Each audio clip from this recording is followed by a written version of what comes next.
Welcome to The Kingstonian, a podcast that profiles people who are passionate about what they do for a living, what organization they belong to, or the community they are a part of. Here is your host, Dave Cunningham.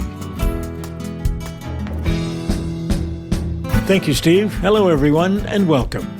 Coming up on this episode of the podcast, I sit down with one of Kingston's most recognizable local journalists, a reporter whose career has taken her from the television newsroom at CKWS-TV to the pages of the Kingston Week Standard. We talk about the changing world of local journalism, how audiences consume news differently today than they did 15 years ago, the challenges facing local media, and why community storytelling still matters. We also discuss a major career turning point following the 2025 television layoffs in Kingston, the transition from broadcast to print journalism, and the national recognition she recently received for award-winning local reporting. It's a thoughtful conversation about resilience, storytelling, and the future of local news. This episode was recorded in early May 2026. Maegen, welcome to the podcast. Thanks for having me. This is really exciting. Really appreciate you doing this. And let me set the stage with a general question. How is local news being consumed now in 2026 as opposed to when you first started in the journalism business back in 2010? Well, I started my journalism career at CKWS-TV, a local television station in Kingston, and I started as a local reporter. So for me, it always started visually on television. And so it was a local station that was watched by many local Kingstonians. So from there, it's kind of moved from TV now to print journalism. And for the most part, it's online. Yes, we do have some physical papers that go out a few times during the week and the weekend, but for the most part, it's online. People go to their phones now for news. I wanted to get into that social media and AI, all of that sort of thing later on.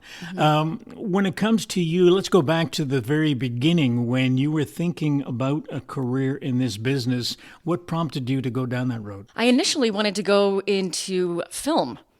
And, be someone behind the camera on, a show or a movie set. So I took that at Carleton University. I took film.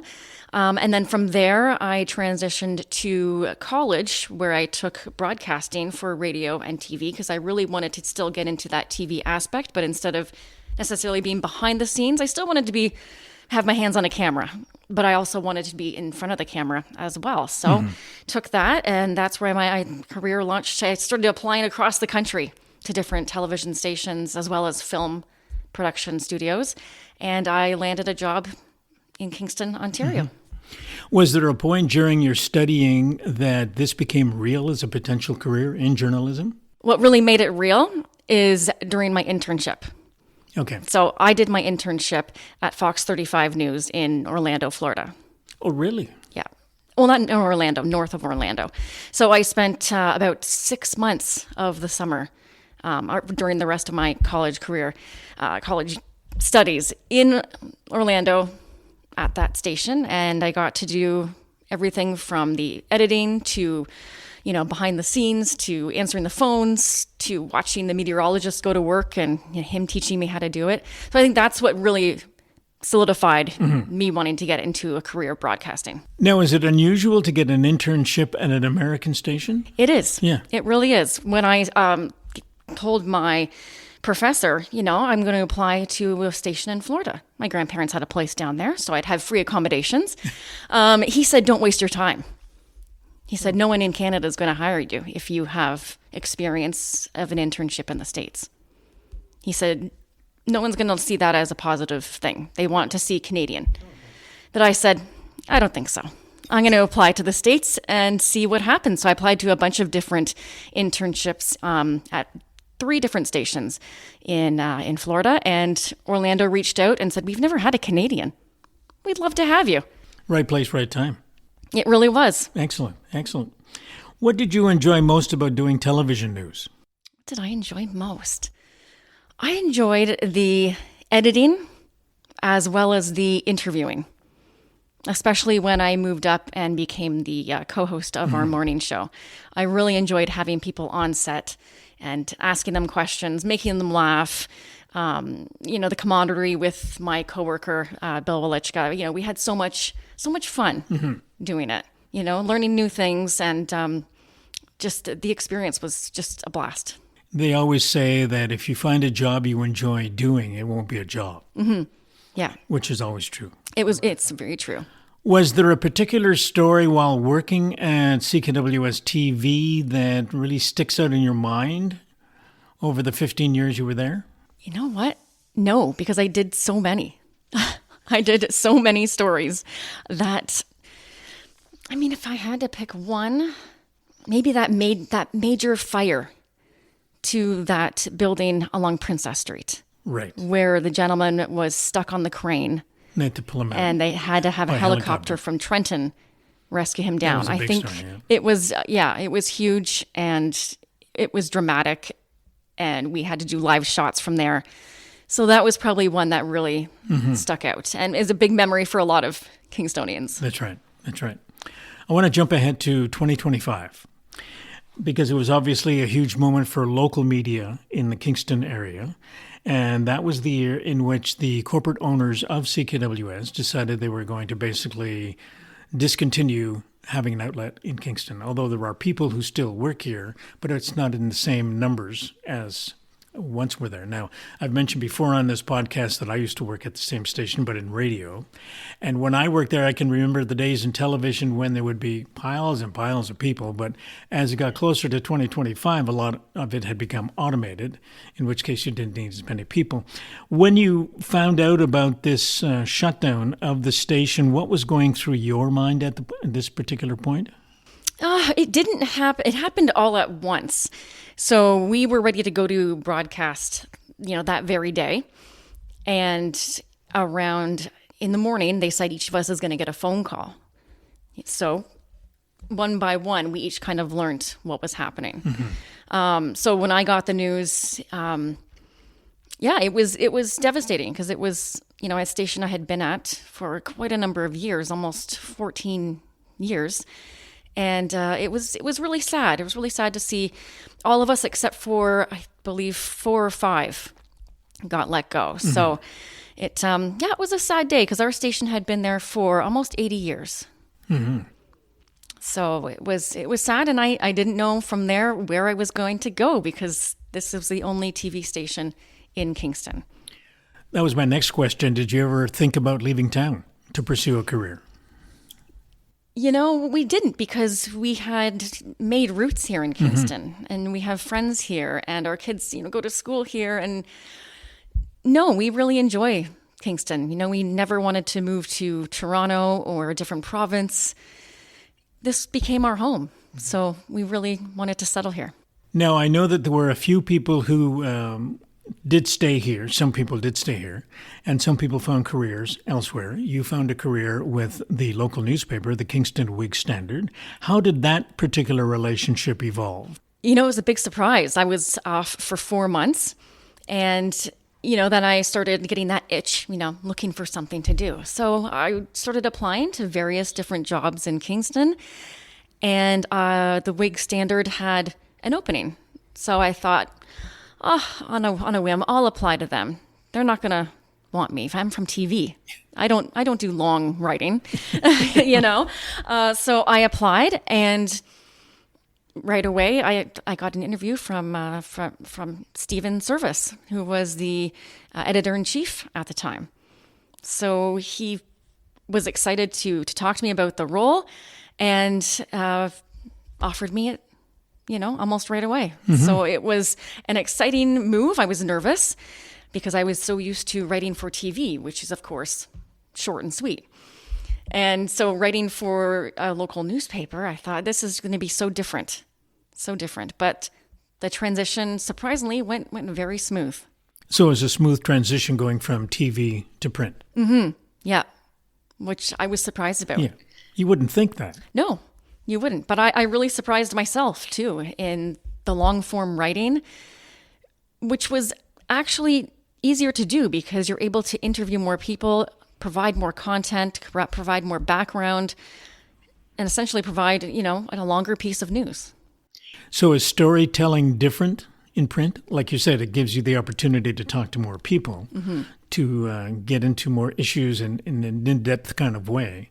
But I would think there would be some differences in that. Creativity, is that you would have more creativity with print than you would with broadcast? Oh, definitely. Yeah. Definitely. You can provide more description. You can provide more elements to the story that maybe you wouldn't be able to provide in that 30-second news piece in broadcast. For those who may not understand or know, not sitting in front of the TV with a stopwatch, what would be the average length of a TV story? 1.5 minutes. That's the average length of a TV story. And how long would it take you to pull that together? You would have to, if you were doing video stuff, you would have to edit video and all that kind of thing. But how long would it take you to put that together? It would typically take you anywhere from, 4 to 8 hours, maybe, depending on how you get your elements, how you get your interviews.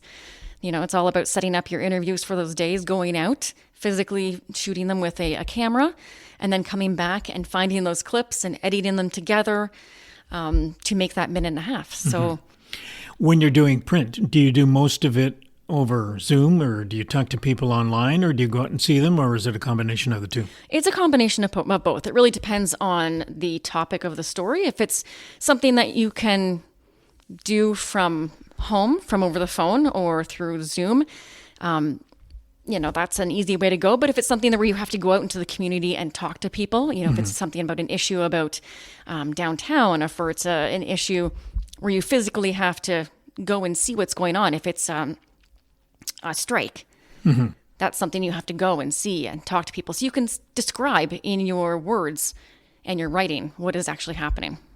Just for my own interest, when you go out to talk to people and you're going to do a story for the paper, are you recording what they're saying, or are you just trying to take notes?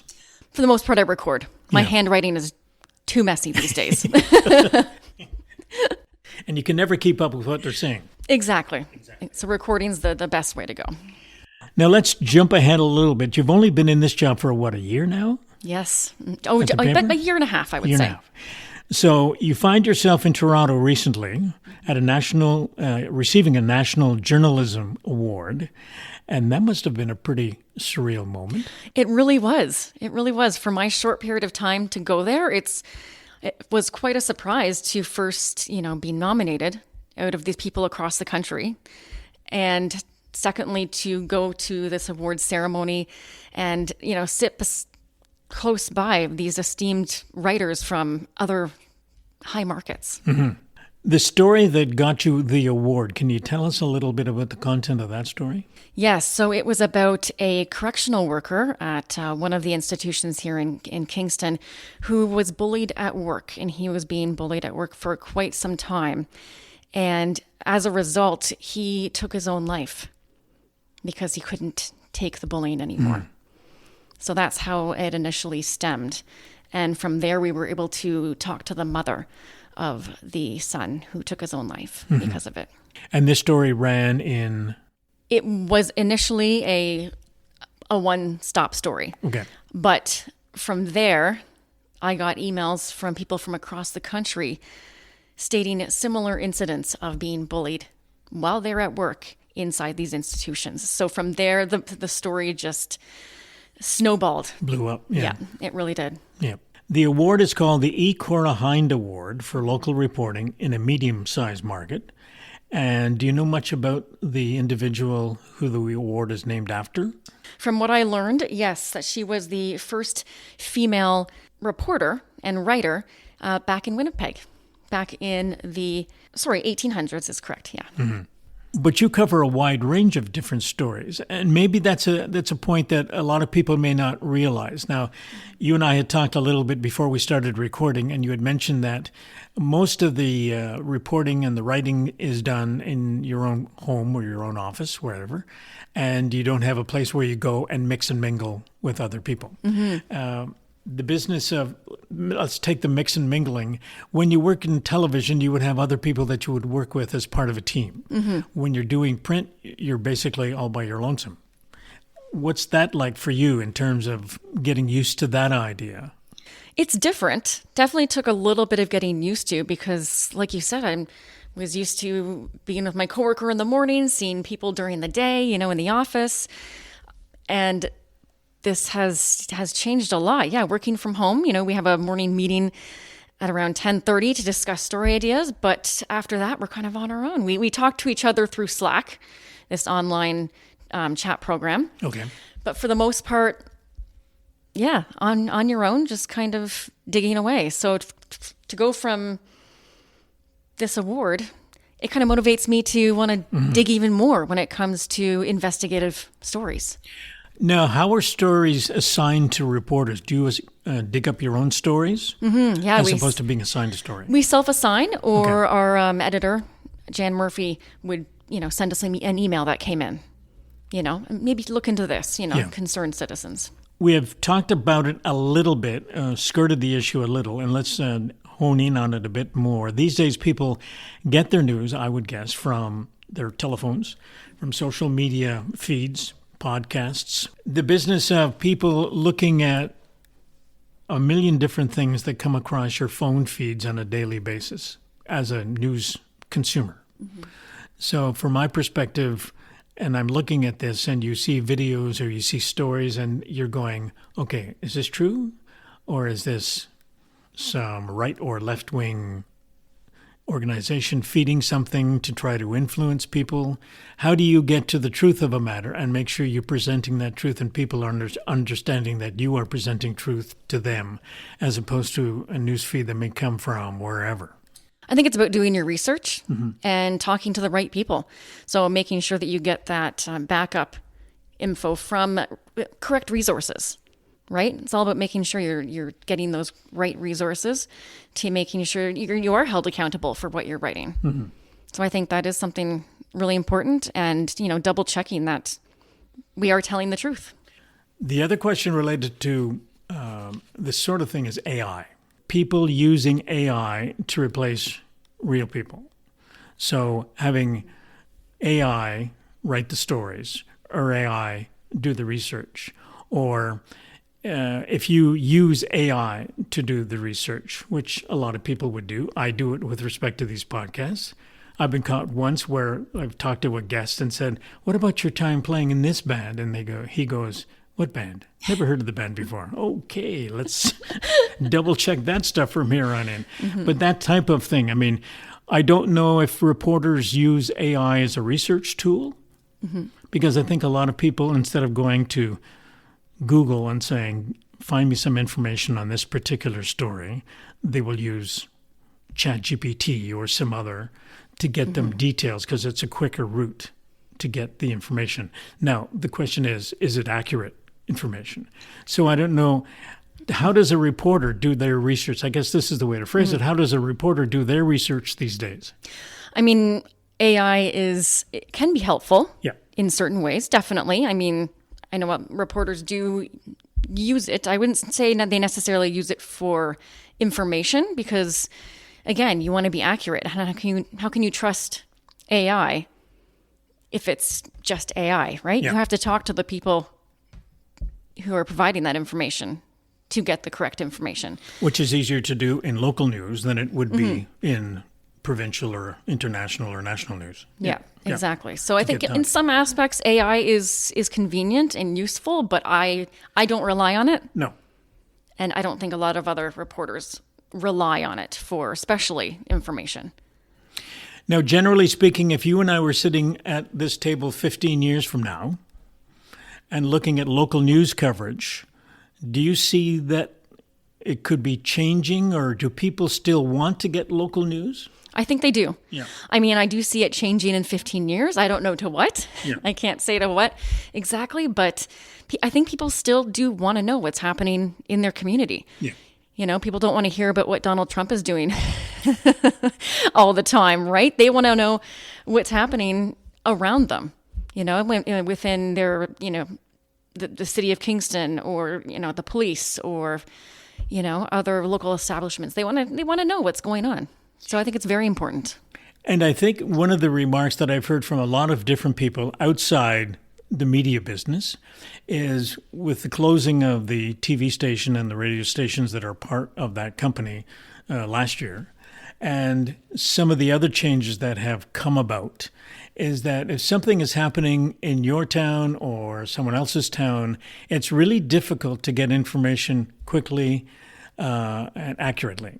So if there is a train wreck in the middle of a main drag that you have to wait till the next day or a couple of days later, or you can hear rumors from people in your neighborhood that say that was a disaster or that was only a minor hiccup.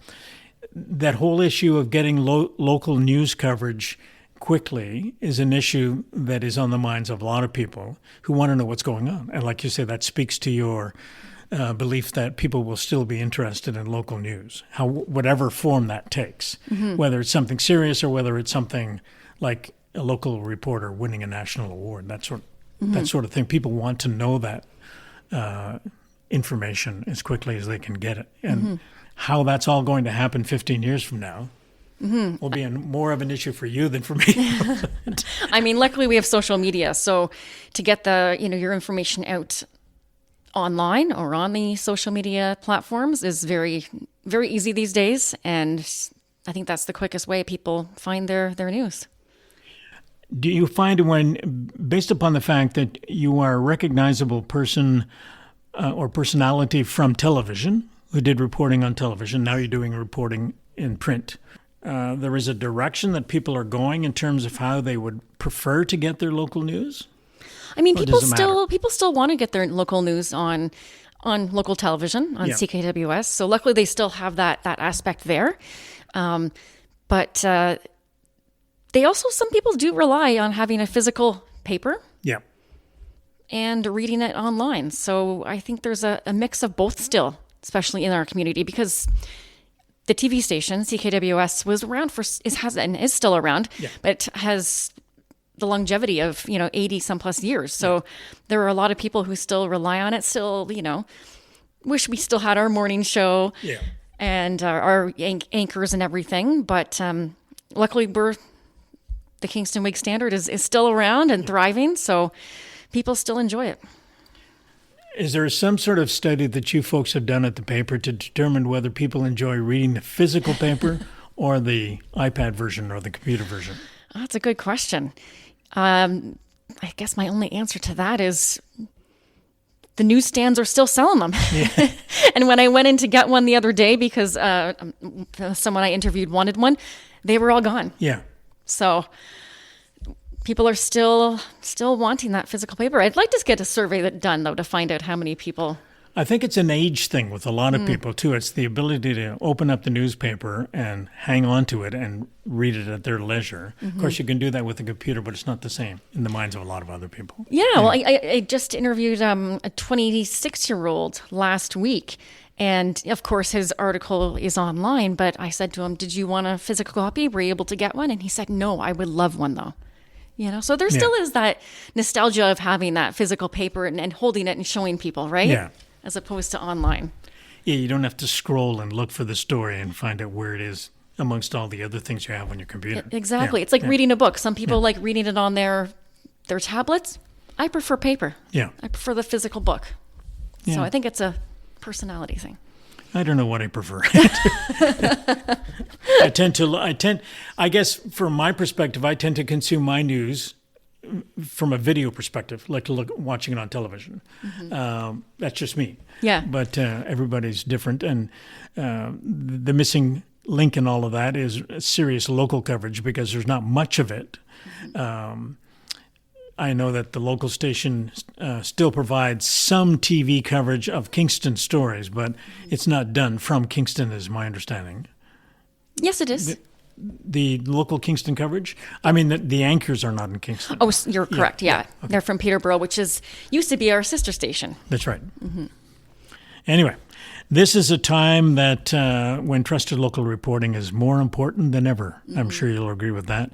It's great to see passionate journalists like yourself continuing to tell those stories. And I want to thank you for everything you do. And thanks for spending some time with me today. Well, thank you very much. I appreciate it.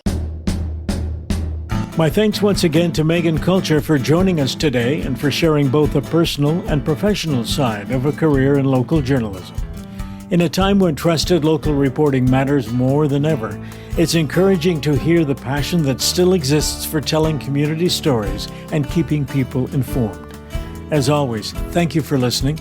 If you enjoyed this episode, please share it with a friend and consider rating and subscribing wherever you get your podcasts. It helps others discover the show. This episode was recorded in May of 2026.